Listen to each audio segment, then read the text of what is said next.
Assalamualaikum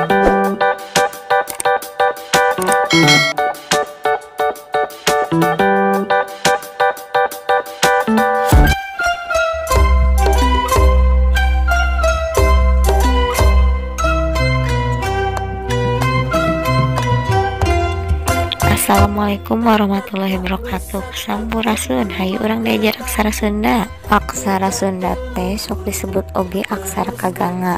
Tata tulis eta aksara Sunda teh dimodifikasi tina aksara-aksara kuno nu kapanggih dina naskah jeung prasasti. Kiwari aksara Sunda kaganga teh digunakeun ke rupa-rupa kaperluan. Di antarana bae digunakeun pikeun ngaran jalan, pelang ngaran instansi pamarentahan, pelang di tempat-tempat wisata jeung kaperluan sejenna. Komponen aksara Sunda: hiji aksara suara atau huruf vokal, dua aksara ngalegena atau huruf konsonan, tilu rarangken atau vokalisasi, opat angka. Aksara suara nyaeta aya 7: a, e, i, o, u, e. Aksara ngalegena nyaeta aya 23 huruf. Jadi jumlah sadayana aksara Sunda aya 30 huruf.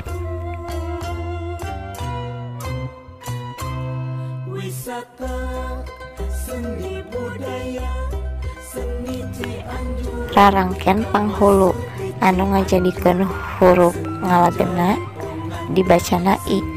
Rarangken panyuku anu ngajadikeun huruf ngalegena dibacana u. Rarangken paneleng anu ngajadikeun huruf ngalegena dibacana e. Rarangken panolong anu ngajadikeun huruf ngalegena dibacana o. Pameupeut dibaca e, paneleung dibaca e. Rarangken panglayar nu ngajadikeun tiap ujung huruf nambahan huruf r. Panyecek tiap ujung huruf nambahan eng. Pangwisad tiap ujung huruf nambahan atawa h. Panyakra nambahan rarangkena jadi aya r di antara huruf atawa di tengah. Pamingkal nambahan aya huruf y di tengah. Panyiku nambahan aya huruf atawa rarangken l di tengah di antara huruf.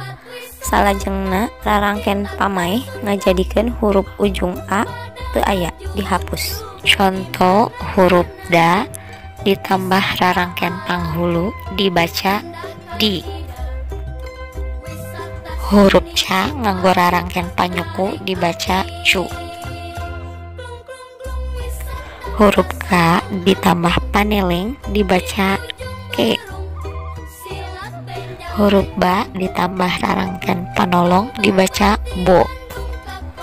Huruf pa ditambah rarangken pameupeut dibaca pe. Contoh kecap, peda. Huruf sa ditambah rarangken paneleung jadi se. Contoh kecap, seseh. Huruf ta ditambah panglayar dibaca tar. Huruf ja ditambah panyecek dibaca jang. Huruf la ditambah pangwisad dibaca lah. Huruf pa ditambah panyakra jadi pra. Huruf erna dilarapkeun di tengah. Huruf sa ditambah pamingkal jadi sya. Ngalarapkeun rarangken y na di tengah. Huruf pa ditambah rarangken panyiku dibaca pla. Ngalarapkeun rarangken l na di tengah. Huruf ra ditambah rarangken pamaeh dibaca jadi r. Huruf a nu aya di ujung tiap huruf jadi dihapus. Ta jadi et atawa t. H jadi atawa h.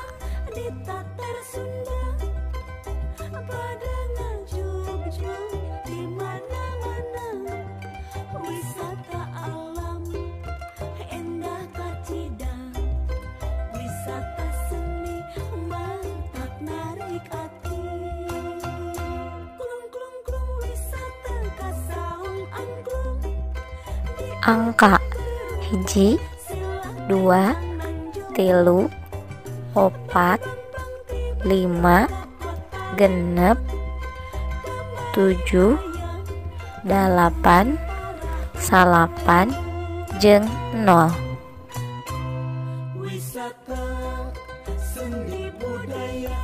Sakitu nu dipihatur ku simkuring, hapunten kana sagala kakiranganana. Wassalamualaikum warahmatullahi wabarakatuh.